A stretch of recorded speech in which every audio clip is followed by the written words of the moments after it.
प्रियछात्राः, नमस्ते। सर्वे कुशलिनः इति चिन्तयामि। All are fine. अस्तु। अस्माकम् आरोग्यस्य विषये किञ्चित् अधिकं ध्यानं दातव्यं खलु? अवश्यम्। आरोग्यम् एव भाग्यः अस्ति। आरोग्यम् अस्ति चेत् वयं पठितुं शक्नुमः, समर्थाः भवामः। We are able to read or study if you are all right. Your health is proper. Health is wealth. ಆರೋಗ್ಯವೇ ಭಾಗ್ಯ. ಆರೋಗ್ಯ ಸರಿ ಇದ್ರೆ ಖಂಡಿತವಾಗಿಯೂ ನಾವು ಚೆನ್ನಾಗಿ ಅಧ್ಯಯನ ಮಾಡಬಹುದು ಅಲ್ವಾ? ಆರೋಗ್ಯದ ಬಗ್ಗೆ ಹೆಚ್ಚು ಗಮನ ಹರಿಸ್ತಾ ಇಂದಿನ ಪಾಠವನ್ನು ಆರಂಭ ಮಾಡೋಣ. यदा वयं संस्कृतभाषा इति चिन्तयामः अथवा भाषा इति चिन्तयामः, अस्तु, प्रथमं वयं किम् अध्ययनं कृतवन्तः? प्रथमकक्षा मीन् फस्ट् क्लास्, बहु उत्तमं, वर्णविचाराः अध्ययनं कृतवन्तः. तदनन्तरं पाठाः आगतं, पाठाः वयम् अध्ययनं कृतवन्तः. अस्तु, पश्यतु, यदा वर्णविचाराः तत् एक कक्षा आसीत्, तदनन्तरं पाठाः, तयोः व्यत्यासः, द डिफरेन्स् बिट्वीन् पाठः एण्ड् वर्णविचारः. तदेव वयं किञ्चित् वदामः व्याकरणांशाः इति. अस्तु, यदा व्याकरण अंशः इति चिन्तयामः, बहवः चिन्तयन्ति तत् बहु कष्टमस्ति, नियमाः भवन्ति, तादृशं भवति, एतादृशं भवति. परन्तु तस्य उपयोगं चिन्तयति चेत्, if you are thinking about the usage of or benefit of that grammar part, अवश्यं सर्वे व्याकरणस्य अध्ययनं कुर्वन्ति एव. अस्तु, कीदृश उपयोगः भवति? which all benefit will get? बहु उत्तमं. यदा दीर्घानि पदानि भवन्ति तदा तस्य विभागं कर्तुं व्याकरणांशाः बहु उपयोगः अस्ति. व्याकरणांशः आवश्यकमस्ति. तदा तस्य समीचीन अर्थम् आगच्छति अस्माकं मनसि, वयम् आनन्दं प्राप्नुमः. पश्यतु, बहवः तत्र एतत् तरङ्ग अथवा म्यागज़ीन् एतद्रीत्या किञ्चित् पठन्ति. किमर्थं? सन्तोषम् आगच्छति, पदबन्धः भवति, पज़ल्स् आगच्छति, तादृशरीत्या किञ्चित् पठन्ति. न केवलं पुस्तकम्, अस्माकं मोबैल् मध्ये, कम्प्यूटर् मध्ये, अस्तु, पठन्ति. किमर्थं पठन्ति? तत्र अर्थ अवगमनं भवति. we can able to understand, we can able to get happiness. अस्तु, सन्तोषः आगच्छति. तादृशरीत्या सन्तोषः अत्रापि आगच्छति. यदा किञ्चित् व्याकरणांशस्य उपयोगं वयं कुर्मः चेत् अत्रापि सन्तोषः आगच्छति. you can enjoy. अस्तु, एतत् रीत्या बहु प्रसिद्ध व्याकरण अंशः एकः अस्ति, तदेव सन्धिः इति. वयं लघुकक्षासु प्रीवियस् क्लासेस् एण्ड् आल् तत्र सन्धेः विषये अध्ययनं कृतवन्तः. पुनरपि पुनः स्मारणं कुर्मः. we recall all those things. अस्तु, सन्धिः नाम किम्? अस्तु, यदा वयं सन्धि इति चिन्तयामः, पदं सन्धि ಮಾಡಿದರು. अस्तु, कृष्ण सन्धि ಮಾಡ್ಲಿಕ್ಕೆ ಹೋದ. Lord Krishna went to do this one process, that is sandhi. Kaurava and Pandava, he want to make it one, so he tried. That trying one they called as a sandhi, isn't it? Yes, so make him to join. अस्तु, तत्र प्रक्रिया भवति. अत्रापि यदा भाषा इति चिन्तयामः, पदयोः संयोगं, तत्र किञ्चित् विकारः भवति, परिवर्तनं भवति, तदेव सन्धिः इति वदामः. अस्तु, इदानीं तदेव किञ्चित् वयं पश्यामः. ಸಂಧಿ ಎರಡು ವರ್ಣಗಳ ನಿಕಟ ಸಾಮೀಪ್ಯದಿಂದ ಸಂಯೋಗ ಉಂಟಾಗ್ತದೆ. ಈ ಸಂಯೋಗದಿಂದ ಯಾವುದಾದ್ರೂ ಬದಲಾವಣೆಯಾದಲ್ಲಿ ಅದನ್ನು ಸಂಧಿ ಎಂದು ಕರೆಯಲಾಗಿದೆ. ವಿಳಂಬರಹಿತವಾದ ಉಚ್ಚಾರಣೆಯೇ ಸಂಧಿ. ಅಲ್ಲಿ ವಿಳಂಬ ಆಗಲಿಕ್ಕಿಲ್ಲ, ಅಲ್ಲಿ ಸ್ವಲ್ಪ ಸಹ ಗ್ಯಾಪ್ ಇಲ್ಲ, ಒಟ್ಟಾಗಿ ಉಚ್ಚಾರಣೆ ಮಾಡೋದು, ಅದೇ ಸಂಧಿ. ಎರಡು ವರ್ಣಗಳ ಸಂಯೋಗದಿಂದ ಆ ಯಾವುದೇ ಬದಲಾವಣೆಯೂ ಆಗದಿದ್ದಲ್ಲಿ ಅದು ಕೇವಲ ಸಂಯೋಗವೇ ಹೊರತು ಸಂಧಿ ಅಲ್ಲ. ಕೆಲವೊಮ್ಮೆ ಏನಾಗ್ತದೆ ಅಂತ ಹೇಳಿದ್ರೆ ನಮಗೆ ಅನಿಸ್ತದೆ ಅಲ್ಲಿ ಸಂಧಿ ಆಗಿದೆ ಅಂತ, ಆದರೆ ಅಲ್ಲಿ ಪರಿವರ್ತನೆ ಕಾಣ್ತಾ ಇಲ್ಲ, ಅಲ್ಲಿ ಚೇಂಜಸ್ ಕಾಣ್ತಾ ಇಲ್ಲ, ಬದಲಾವಣೆ ಕಾಣ್ತಾ ಇಲ್ಲ. ಅದು ಜಸ್ಟ್ ಸಂಯೋಗ, ಜಸ್ಟ್ ಆ್ಯಡ್ ಮಾಡಿ ನಾವು ಬರೆದಷ್ಟೇ. ಹೇಗೆ ನಾವು ಗುಣಿತಾಕ್ಷರ ಬರೀತೇವೆ ಕ ಪ್ಲಸ್ ಆ ಕ, ಹಾಗೆ ಅಹಂ ಅಸ್ಮಿ ಅಹಂ ಅಸ್ಮಿ ಅಲ್ಲಿ ಸಂಧಿ ಇಲ್ಲ, ಮ ಪ್ಲಸ್ ಆ ಮ ಗುಣಿತಾಕ್ಷರ. ಇಲ್ಲಿ ಸಂಧಿ ಇಲ್ಲ, ಕೇವಲ ಸಂಯೋಗ. ಆದರೆ ಆದರ ಅಭ್ಯಾಸ ಆದರಾಭ್ಯಾಸ ಎಂಬಲ್ಲಿ ಸಂಧಿ ಇದೆ. ಸಂಧಿಯಲ್ಲಿ ಆಗಮ, ಆದೇಶ, ಲೋಪ ಎಂಬ ಮೂರು ಪ್ರಕಾರಗಳು, ಒಂದು ಪ್ರಕ್ರಿಯೆಯನ್ನು ನಾವು ಕಾಣಬಹುದು. ಸಂಧಿಯ ಸಮಯದಲ್ಲಿ ಇರುವ ವರ್ಣವನ್ನು ಬಿಟ್ಟು ಹೊಸ ವರ್ಣವನ್ನು ಬಂದು ಸೇರುವುದು ಆಗಮ. ಯಾವುದಾದ್ರೂ ವರ್ಣಕ್ಕೆ ಅಥವಾ ವರ್ಣಗಳಿಗೆ ಪ್ರತಿಯಾಗಿ ಇನ್ನೊಂದು ವರ್ಣ ಬಂದರೆ ಅದು ಆದೇಶ. ಇರುವ ವರ್ಣ ಎಲ್ಲಿಯಾದರೂ ಲೋಪ ಆದರೆ, ಅಂದರೆ ಅದೃಶ್ಯ ಆದರೆ, ಕಾಣದೇ ಹೋದರೆ ಅದು ಲೋಪ. ತರುಚ್ಛಾಯ ತರುಚ್ಛಾಯ ಇಲ್ಲಿ ಚಕಾರದ ಆಗಮ ಇದೆ. ಯದಿ ಅಪಿ ಯದ್ಯಪಿ ಎಂಬಲ್ಲಿ ಇಕಾರದ ಸ್ಥಾನದಲ್ಲಿ ಯಕಾರ ಬಂದು ಕೂತಿದೆ, ಆದ್ದರಿಂದ ಆದೇಶ ಆಗಿದೆ. ಏತೆ ಏವ ಏತ ಏವ ಇಲ್ಲಿ ಏಕಾರ ಲೋಪ ಆಗಿದೆ. ಸಂಧಿಯಲ್ಲಿ ಪ್ರಮುಖವಾಗಿ ಮೂರು, ಯಾವುದೆಲ್ಲ? ಸ್ವರಸಂಧಿ, ವ್ಯಂಜನ ಸಂಧಿ, ವಿಸರ್ಗ ಸಂಧಿ ಅನ್ನುವಂಥದ್ದು. ಆಯ್ತಾ? ಇನ್ನು ಮುಂದೆ ಹೋಗಿ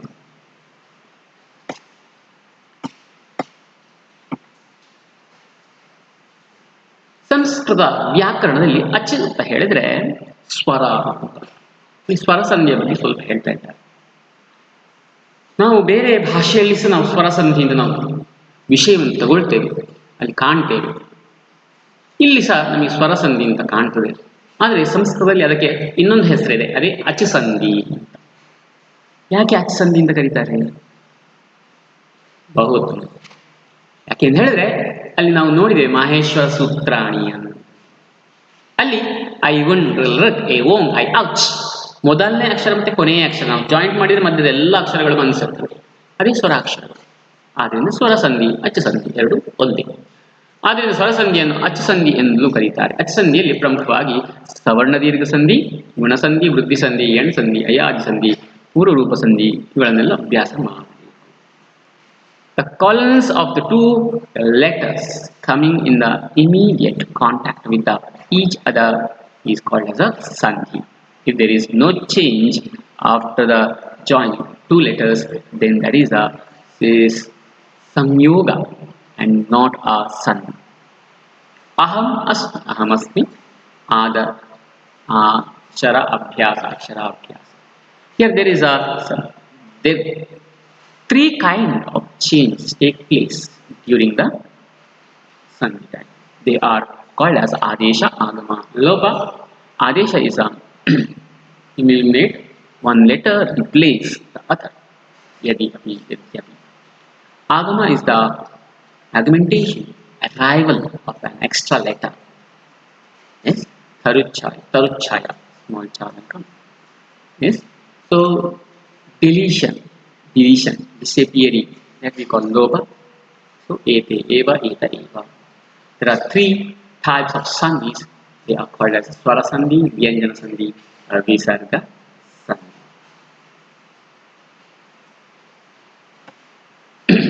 Swara sandhi. In Sanskrit grammar, ach means swaras. So swara sandhi is called also ach sandhi. The following are the important swara sandhis: savarna dirgha sandhi, guna sandhi, ವೃದ್ಧಿ ಸಂಧಿ, ಎಣ್ ಸಂಧಿ, ಅಯಾದಿ ಸಂಧಿ and ಪೂರ್ವರೂಪ ಸಂಧಿ. ಸವರ್ಣ ದೀರ್ಘ ಸಂಧಿ. ಅಕಸ್ಸವರ್ಣೇ ದೀರ್ಘ. ಅಕಃ ಐ ಉನ್ ರಕ್. So k and a, middle which and all that is that. ಅಕಃ. ಸವರ್ಣೆ ಸಮಾನ, ಸೇಮ್, ದೀರ್ಘ. ಹೃಸ್ವ ಅಥವಾ ದೀರ್ಘಗಳಾದ ಆ ಇ ಉ ಋ, ಆ ಇ ಉ ಋ ನಾಲ್ಕು ಅಕ್ಷರಗಳು ಸ್ವರಗಳ ಮುಂದೆ ಕ್ರಮವಾಗಿ ಸ್ವರ ಅಥವಾ ದೀರ್ಘಗಳಾದ ಆ ಇವು ಸ್ವರಗಳು ಬಂದರೆ ಅವೆರಡರ ಸ್ಥಾನದಲ್ಲಿ ಕ್ರಮವಾಗಿ ಆ ಈ ಗಳು ಆದೇಶವಾಗಿ ಬರ್ತವೆ.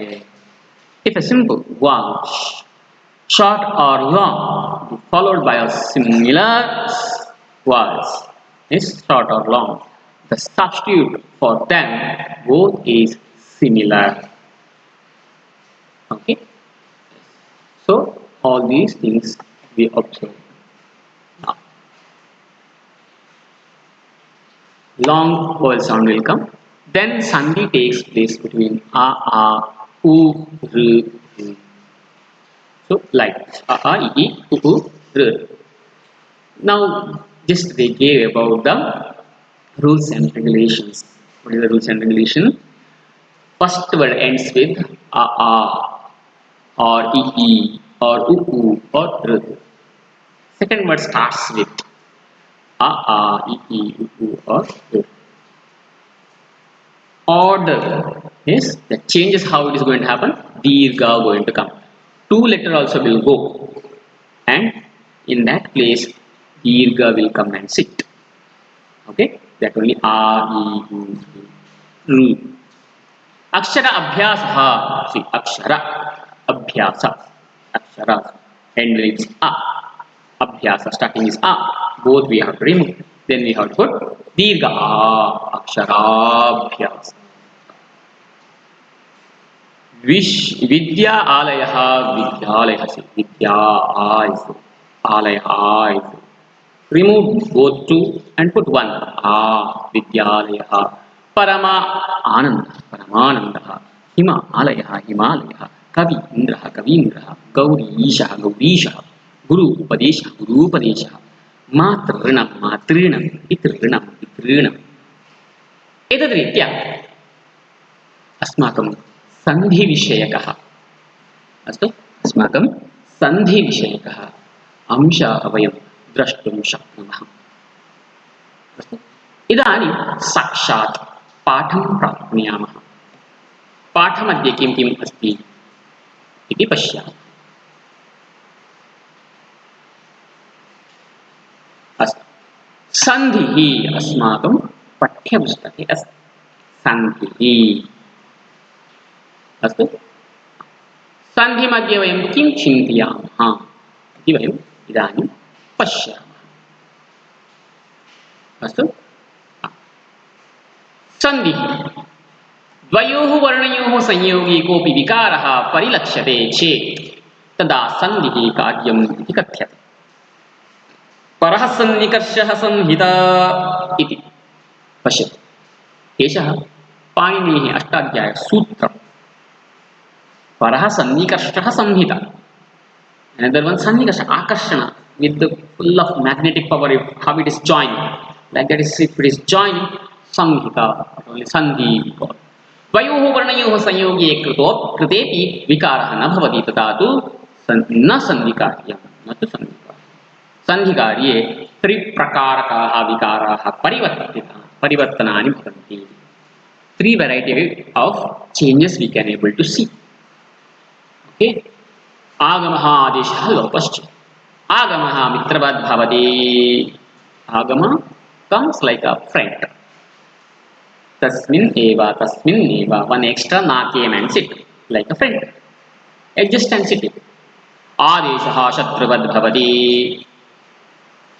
यथा यड् इति अपि इत्यपि. One is killing and removing, another one coming and sitting. That is ityapi. That is iti. E went, hafya came and sit. Adarshanam lopaha is not visible after sandhi. That we call lopaha. Sahagajaha sagajaha. Prasaktasya varnasya ashramanam lopaha.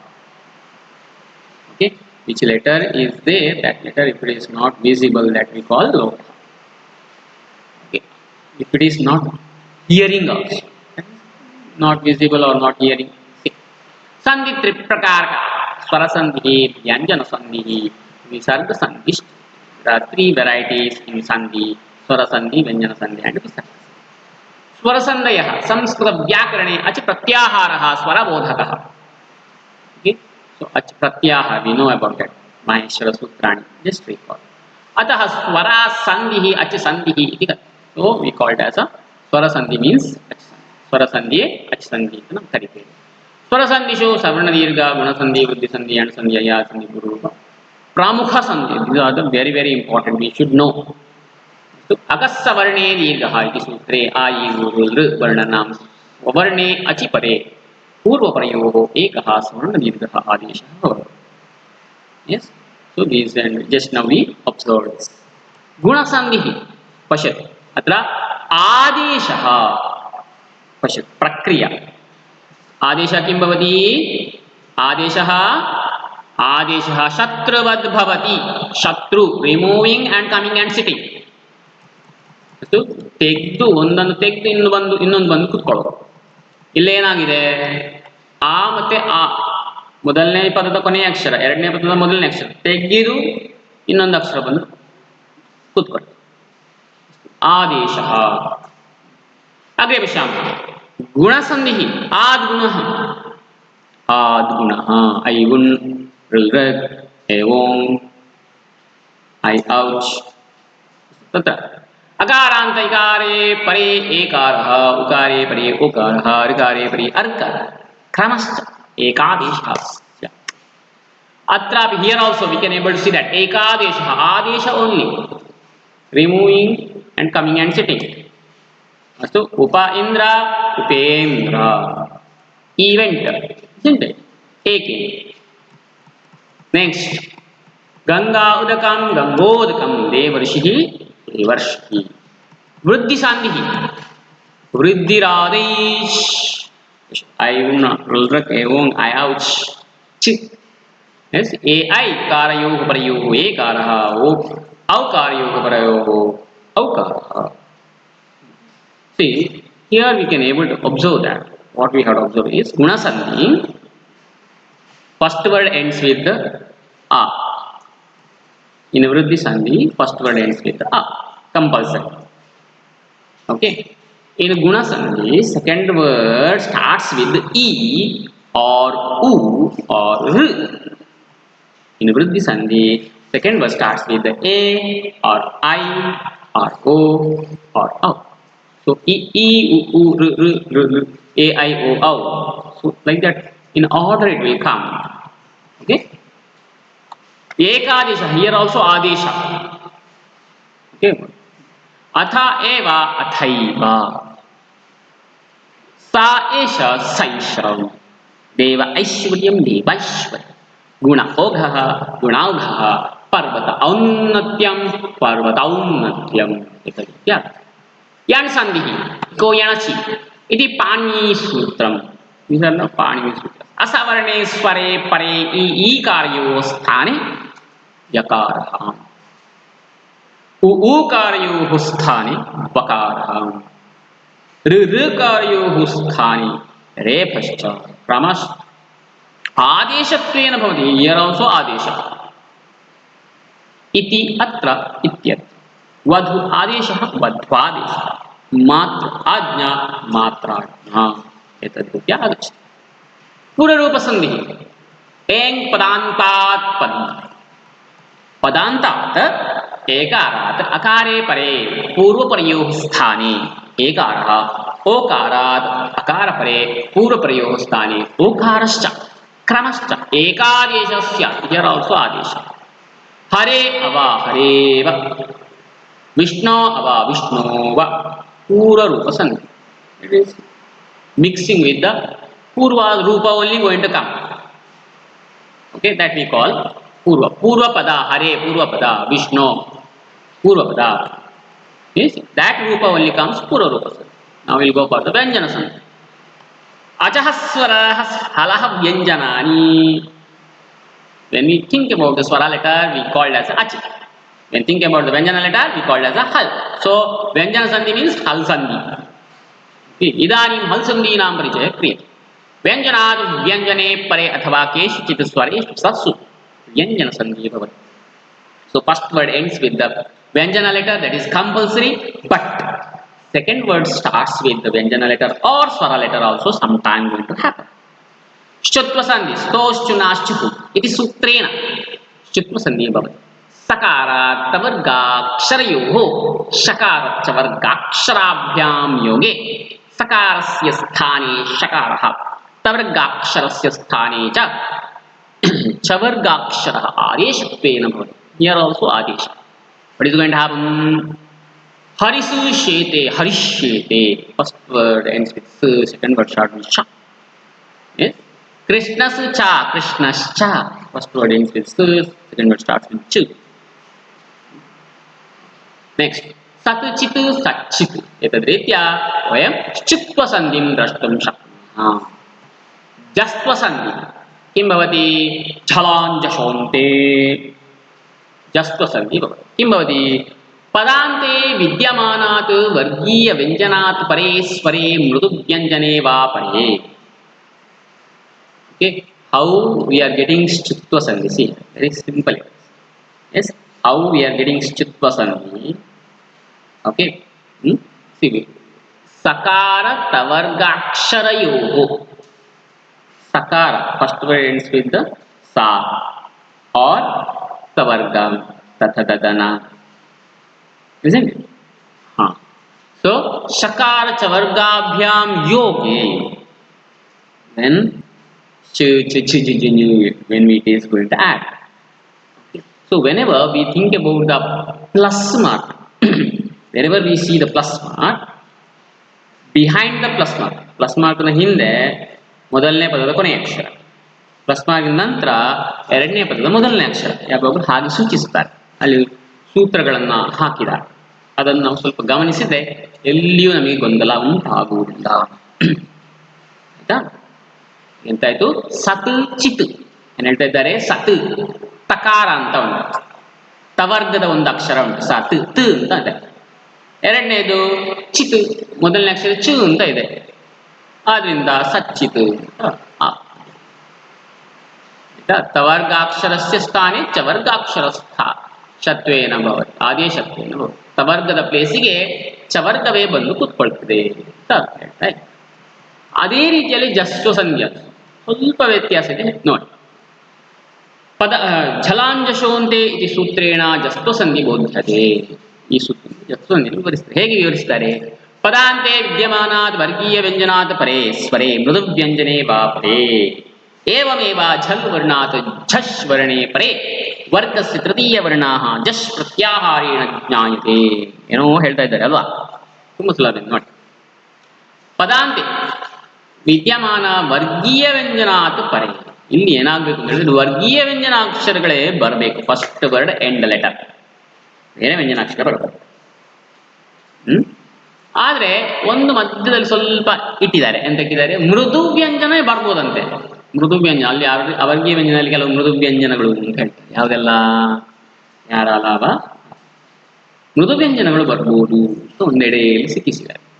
ಏವಮೇವ ಝಲ್ ವರ್ಣಾತ್ ಝಷ್ ವರ್ಣೆ ಪರೇ. ಝಲ್ ವರ್ಣಗಳಿಗೆ ಜಷ್ ವರ್ಣಗಳು ಬಂದಾಗ ತೃತೀಯ ವರ್ಣ ಜಷ್ ಪ್ರತ್ಯಾಹಾರೇಣ ಜ್ಞಾಯ. ಹಾಗೇನಾಗ್ತದೆ? ಮೂರನೇ ಅಕ್ಷರ ಬರ್ತದೆ. ಯಾವುದು ಮೂರನೇ ಅಕ್ಷರ? ಗ ಜಾಡ ದಾಬ, ಅದು ಬಂದು ಸೇರ್ಕೊಳ್ತದೆ. ಈಗ ಉದಾಹರಣೆ ಉಂಟು, ಸುಲಭ. ಛಲ್ ಅನುನಾಸಿಕ ವಿನಾ ಸರ್ವಾಣಿ ವರ್ಗೀಯ ವ್ಯಂಜನ. ಝಲ್ ಅಂತ ಹೇಳಿದ್ರೆ ಅನುನಾಸಿಕಗಳನ್ನು ಬಿಟ್ಟು ಉಳಿದ ಎಲ್ಲ ವರ್ಗೀಯ ವ್ಯಂಜನಾಕ್ಷರಗಳು ಝಲ್ಲಲ್ಲಿ ಬಂದಿರ್ತದೆ. ಹಯ ವರ್ಣಾಶ್ಚ ಅದು ಸಹ ಅದರಲ್ಲಿ ಬಂದಿರ್ತದೆ.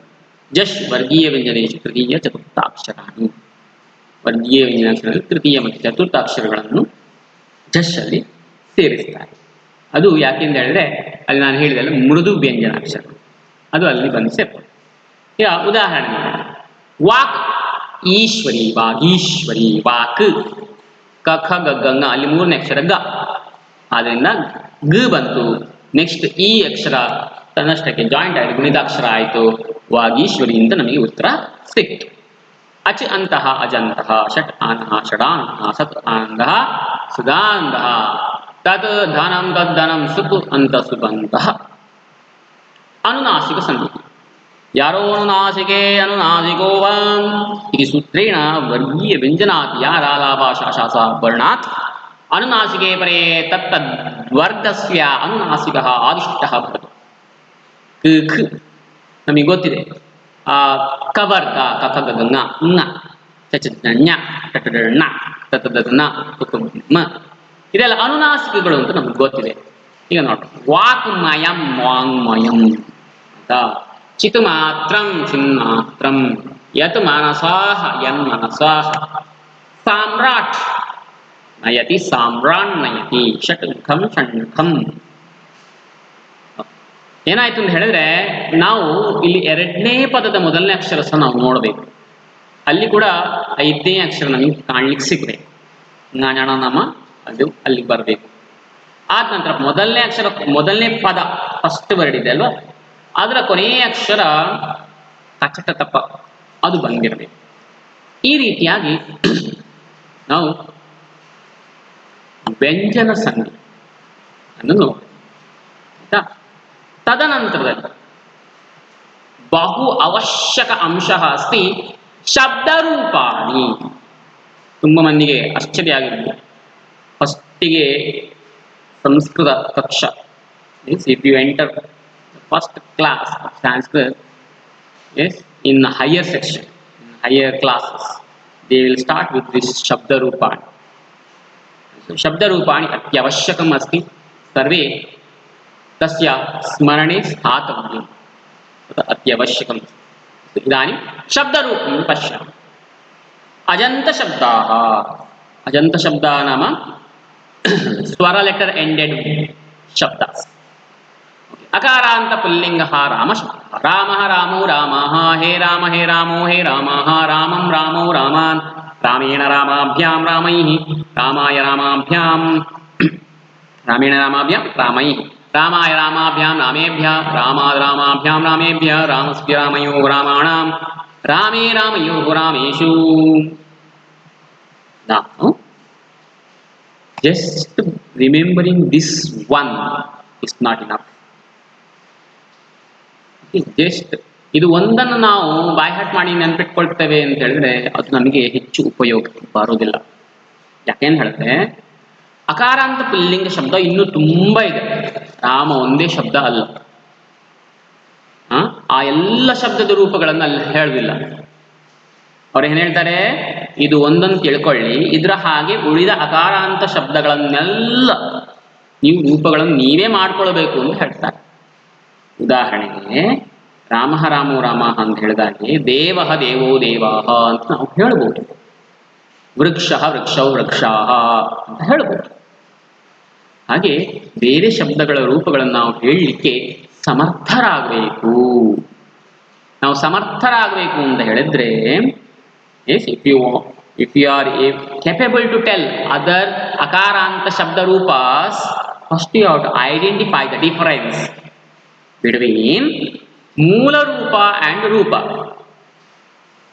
ನೋಡಿ ಅಲ್ಲಿ ಅಕಾರ ಅಂತ ಪುಲ್ಲಿಂಗ ರಾಮ ಶಬ್ದ ಅಂತ ಹೆಡ್ಡಿಂಗ್ ಕೊಟ್ಟಿದ್ದಾರೆ. ಹೆಡ್ಡಿಂಗ್ ರಾಮ, ಅಲ್ಲಿ ಹೆಡ್ಡಿಂಗ್ ಅಲ್ಲಿ ಒಂದು ರಾಮ ಅಂತ ಇದೆ, ಅದು ಮೂಲ ರೂಪ ಅಂತ ಹೇಳ್ತಾರೆ. ಅದಕ್ಕೆ ಕೆಲವು ಪ್ರತ್ಯಯಗಳು ಬಂದು ನಮಗೆ ಈ ಪ್ರಥಮ ವಿಭಕ್ತಿ ದ್ವಿತೀಯ ವಿಭಕ್ತಿ ತೃತೀಯ ಈ ವಿಭಕ್ತಿಗಳ ರೂಪಗಳು ನಮಗೆ ಸಿಗ್ತವೆ. ಆಯ್ತಾ? ಏನಾಯ್ತು, ರಾಮ ಇದ್ದದ್ದು ರಾಮಃ ಅಂತ ಆಯ್ತು ಪ್ರಥಮ ವಿಭಕ್ತಿ ಏಕವಚನದಲ್ಲಿ. ದ್ವಿವಚನದಲ್ಲಿ ರಾಮ ಇದ್ದದ್ದು ರಾಮೌ ಅಂತ ಆಯ್ತು. ಬಹುವಚನದಲ್ಲಿ ಏನಾಯ್ತು, ರಾಮ ಇದ್ದದ್ದು ರಾಮಾಹ ಅಂತ ಆಯ್ತು. ಹಾಗೆ ಈಗ ನಾವು ದೇವ ಅಂತ ತಗೊಂಡ್ವಿ. ರಾಮ ಇದ್ದದ್ದು ರಾಮಃ ಆಯ್ತು, ದೇವ ಇದ್ದದ್ದು ಏನಾಗ್ತದೆ, ದೇವಃ ಅಂತ ಆಗ್ತದೆ. ರಾಮ ಇದ್ದದ್ದು ರಾಮವು ಆಯ್ತು, ದೇವ ಇದ್ದದ್ದು ಏನಾಗ್ತದೆ, ದೇವೌ ಅಂತ ಆಯ್ತು. ರಾಮ ಇದ್ದದ್ದು ರಾಮಾಹ ಅಂತ ಆಯ್ತು, ದೇವ ಇದ್ದದ್ದು ಏನಾಗ್ತದೆ, ದೇವಾ ಅಂತ ಆಗ್ತದೆ. ಈ ರೀತಿಯಾಗಿ ನಾವು ಚಿಂತನೆ ಮಾಡಬೇಕು. ಎಲ್ಲ ರೂಪಗಳನ್ನು ನಾವು ಹೀಗೆ ನಾವು ಗುರುತಿಸಿ ಉಳಿದ ಶಬ್ದ ರೂಪಗಳ ಪರಿಚಯ ನಮಗೆ ಆಗಬೇಕು. ಆಗ ಮಾತ್ರ ಈ ಶಬ್ದ ರೂಪಗಳ ನಾವೊಂದು ಏನು ಅಭ್ಯಾಸ ಮಾಡ್ತೇವೆ ಅದು ಪ್ರಯೋಜನಕ್ಕೆ ಬರ್ತದೆ. We can able to get the benefit of this ಶಬ್ದ ರೂಪಾಸ್ when we relates with other ಶಬ್ದ ರೂಪಾಸ್, when we create, when we tell other ಶಬ್ದ ರೂಪ. Okay, yes, we'll move next. इकारांत पुल्लिंग कवि शब्द कवि कवि कवय कविं कवि हे कवे हे कवि हे कवय कविं कवि कवीन् कविना कविभ्यां कविभिः कवये कविभ्यां कविभ्यः कवेः कविभ्यां कविभ्यः कवेः कव्योः कवीनां कवौ कव्योः कविषु उकारांत पुल्लिंग गुरु शब्द गुरु गुरु गुरवः हे गुरो हे गुरुवः गुरुं गुरु गुरून् गुरुणा गुरुभ्यां गुरुभिः गुरवे गुरुभ्यां गुरुभ्यः गुरोः गुरुभ्यां गुरुभ्यः गुरोः गुरुवोः गुरूणां गुरौ गुरुवोः गुरुषु. Now, here some student may get doubt. Where do you get doubt? In Shashti Vibhakti and Tritiya Vibhakti. In Tritiya Vibhakti, in the third line, no sorry, fourth line. Kavina kavibhyam kavibihi. Here Guruna gurubhyam gurubihi. Why this one side na, one side na is say? Okay. I think some students may recall, isn't it? Why? ಕಾರಣ ಏನದಕ್ಕೆ? ಕಾರಣ ಏನು ಅಂತ ಹೇಳಿದ್ರೆ ಗುರು ಅಲ್ಲಿ ರಕಾರ ಇದೆ, ಆದ್ರಿಂದ ನಕಾರಕ್ಕೆ ನಕಾರ ಬಂದು ಬಿಡ್ತು. ಆಯ್ತಾ? ಈಗ ನಾವೀಗ ಇಕಾರ ಅಂತ ಪುಲ್ಲಿಂಗ ಹರಿ ಅಂತ ತಗೊಂಡ್ರೆ, ಹರಿ ಅಂತ ತಗೊಳ್ಳೋ ಒಂದು ಶಬ್ದ ಇದೆ ಹರಿ ಅಂತ, ಅಲ್ಲಿ ರಕಾರ ಇದೆ. ಆಗ ಏನಾಗ್ತದೆ? ಹರಿಹಿ ಹರಿ ಹರಯ ಹೇ ಹರೇ ಹೇ ಹರಿ ಹೇ ಹರಯ ಹರಿಂ ಹರಿ ಹರೀನ್ ಹರಿಣ ಟಟಡಣ ವಿಲ್ಕಮ್ ಹರಿಣ ಬಿಕಾಸ್ ರೈಸ್ ಹರಿಣ ಹರೇ ಹರಿಯೋ ಹರಿಣಾಂ ಟಟಡಣ ಷಷ್ಠಿ ವಿಭಕ್ತಿ ಬಹುವಚನ. ಇದನ್ನು ನಾವು ಸ್ವಲ್ಪ ಗಮನದಲ್ಲಿ ಇಟ್ಕೊಳ್ಬೇಕು. ನಾವು ಮೇಲೆ ರಾಮ ಶಬ್ದ ನೋಡಿದ್ರೆ ಅದೇ ನಮಗೆ ಸಿಗುವಂಥದ್ದು. ರಾಮ ರಾಮೋ ರಾಮ ಹೇ ರಾಮೋ ಹೇ ರಾಮ ರಾಮಂ ರಾಮೋ ರಾಮನ್ ರಾಮೇಣ. ಆಗ ನಾವು ದೇವ ಹೇಳುವಾಗ ಏನ್ ಮಾಡಬೇಕು? ದೇವ ದೇವೋ ದೇವಾಹ ಹೇ ದೇವ ಹೇ ದೇವೋ ಹೇ ದೇವಾಹ ದೇವಂ ದೇವೋ ದೇವಾನ್ ದೇವೇನ ತತದನ್ನ ಬರ್ತದೆ, ದೇವೇನ ಅಂತ ಬರ್ತದೆ. ಯಾಕಂದ್ರೆ ಅಲ್ಲಿ ರಾ ಇಲ್ಲ, ಋ ಇಲ್ಲ ಅಲ್ವಾ? ಋ ಇಲ್ಲ, ಋ ರಾ ಋ ಇಲ್ಲ ಅಲ್ವಾ? ತದ್ರೀತ್ಯ ಶ ಮತ್ತೆ ಪುಷ್ಪಂ ಅಂತ ನಮಗೆ ಗೊತ್ತಿದಲ್ವಾ?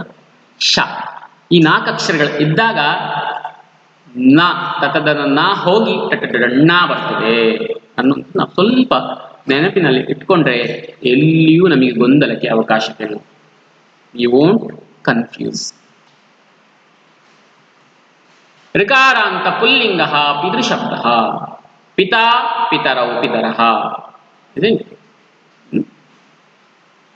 हे पितः हे पितरो हे पितरः पितरं पितरो पितृं पित्रा पितृभ्यां पितृभिः पित्रे पितृभ्यां पितृभ्यः पितुः पितृभ्यां पितृभ्यः पितुः पित्रोः पितॄणां पितरिपित्रोः पितृषु. लता लते लताः आकारान्त स्त्रीलिंग, वेरी इंपॉर्टेंट, isn't it? हे लते लताः लतां लते लताः लतया लताभ्यां लताभिः लतायै लताभ्यां लताभ्यः लतायाः लताभ्यां लताभ्यः लतायाः लतयोः लतानां लतायां लतयोः लतासु. स्त्रीलिंग स्त्रीलिंग पुल्लिंग स्त्रीलिंग एतद्रीत्या नपुंसकलिंग एतद्रीत्या किञ्चित् व्यत्यासः अस्ति, तत् स्मरणे स्थापनीयं. We have to remember. ईकारान्त स्त्रीलिंग नदी नद्यो नद्यः हे नदी हे नद्यो हे नद्यः नदीं नद्यो नदीः नद्या नदीभ्यां नदीः नद्यै नदीभ्यां नदीभ्यः नद्याः नदीभ्यां नदीभ्यः नद्याः नद्योः नदीनां नद्यां नद्योः नदीषु. उकारांत स्त्रीलिंग वधू शब्द वधू वद्भौ वद्भा हे वधू हे वद्भौ हे वद्भः वधूं वद्भौ वधूः वद्वा वधूभ्यां वधूभिः वद्धे वधूभ्यां वधूभ्यः वद्भाः वधूभ्यां वधूभ्यः वद्भाः वध्वोः वधूनां वद्वा वध्वां वध्वोः वधुषु. ऋकारांत स्त्रीलिंग मातृ शब्द माता मातरो मातरः हे मातः हे मातरो हे मातरः मातरं मातरो मातृः. See that their pitru will come here मातृः. मात्रा मातृभ्यां मातृभिः मात्रे मातृभ्यां मातृभ्यः मातुः मातृभ्यां मातृभ्यः मातुः मात्रोः मातॄणां मातरि मात्रोः मातृषु. कारान्त नपुंसकलिंग किं वनं वने वनानि हे वना हे वने हे वनानि वनं वने वनानि वने वनाभ्यां वनैः वनाय वनाभ्यां वनेभ्यः वनात् वनाभ्यां वनेभ्यः वनस्य वनयोः वनानां वने वनयोः वनेषु. इकारांत नपुंसकलिंग वारी शब्द वारी वारिणी वारिणी हे वारे हे वारी हे वारिणी हे वारिणी वारी वारिणी वारिणी वारिणा वारिभ्यां वारिभिः वारिणे वारिभ्यां वारिभ्यः वारिणः वारिभ्यां वारिभ्यः वारिणः वारिणो वारिणां वारिणी वारिणो वारिणुषु नकारान्त पुल्लिंग राजनिषिद्धः राजा राजानौ राजानः हे राजन् हे राजानो हे राजानः राजानं राजानौ राज्ञः राज्ञा राज्ञिभ्यां राज्ञी राज्ञे राज्ञ्यां राज्ञः राज्ञा राज्ञिभ्यां राज्ञभ्यः राज्ञः राज्ञोः राज्ञा राज्ञी राजनि राज्ञोः राज. Now see that here ನಕಾರಾಂತ ಪುಲ್ಲಿಂಗನಿಗೆ ಇಲ್ಲೇನು ನಾವು ತಿಳ್ಕೊಳ್ಬೇಕು, ಇಕಾರ ಅಂತ ನಪುಂಸಕಲಿಂಗ ಅಂದ್ರೆ ಅದು ಸ್ವರ ಅಂತ, ಅಜಂತ ಶಬ್ದ ಅಂತ ನಾವು ಹೇಳ್ತೇವೆ. ಇದು ಹಲಂತ ಶಬ್ದ, ವ್ಯಂಜನ ಲೆಟರ್ ಎಂಡ್ ಲೆಟರ್ ರಾಜನ್ ಹಲಂತ ಶಬ್ದ ಅಂತ ಹೇಳ್ತೇವೆ. ಶಕಾರ ಅಂತ ಸ್ತ್ರೀಲಿಂಗ ದಿಶ್ ದಿಕ್ ದಿಶೌ ದಿಶಃ ಹೇ ದಿಕ್ ಹೇ ದಿಶೌ ಹೇ ದಿಕ್ ಹೇ ದಿಕ್ ಹೇ ದಿಶೌ ದಿಶಃ ದಿಶಂ ದಿಶೌ ದಿಶಃ ದಿಶಾದಿಭ್ಯಾಮಿಭ್ಯಾಮಿಭ್ಯಃ ದಿಶಾದಿಭ್ಯಾಮಿಭ್ಯಃ ದಿಶಃ ದಿಶೋ ದಿಶಾಂ ದಿಶಿ ದಿಶೋ ದಿಕ್ಷು. ಸಕಾರ ಅಂತ ನಪುಂಸಕ ಮನಃಶಬ್ದ ಮನ मनसी मनांसी हे मनः हे मनसी मनांसी मनः मनासी मनांसी मनसा मनोभ्यां मनोभिः मनसे मनोभ्यां मनोभ्यां मनसः मनोभ्यां मनोभ्यां मनसः मनसो मनसां मनसी मनसೋಃ ಮನಸ್ಸು. ಈ ರೀತಿಯಾಗಿ ನಾವು ಈ ತರಗತಿಯಲ್ಲಿ ಸಂಧಿ ಮತ್ತು ಶಬ್ದ ರೂಪಗಳ ಬಗ್ಗೆ ನಾವು ತಿಳ್ಕೊಂಡ್ವಿ. We understood little bit. We recall sandhi and shabda rupas. Now we'll see the abhyasa, where we have to work out. Okay, to work out still more some shabda rupas be given, that we'll see next class, another class we'll see.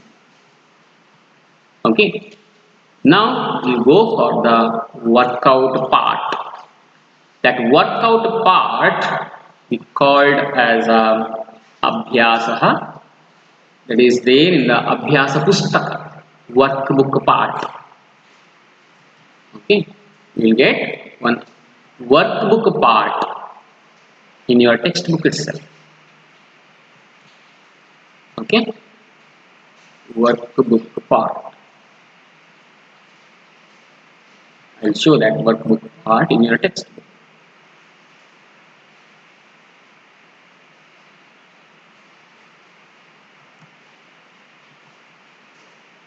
See, अभ्यास पुस्तकं workbook part. अस्तु, तत्र वयम् एतत् सर्वं समाप्तं कृतवन्तः. We completed this Sanskrit वर्णमाला द्विवारं लिखिता.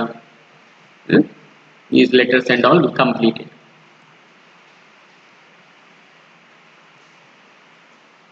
इदानीं किञ्चित् अग्रे गच्छामः. पश्य, आफ्टर दिस ಇದರ ನಂತರ ನಮಗೆ ಚಾಪ್ಟರ್ ವೈಸ್ ರವಿ ಸಿಗ್ತದೆ. ಸಂಧಿಂ ವಿಭಜಯತ ಸಂಧಿಂ ಯೋಜಯತ. ಈ ಫಸ್ಟ್ ಮೇನ್ ಮತ್ತೆ ಸೆಕೆಂಡ್ ಮೇನ್ ಇದನ್ನು ನೀವು ಸಾಲ್ವ್ ಮಾಡಿ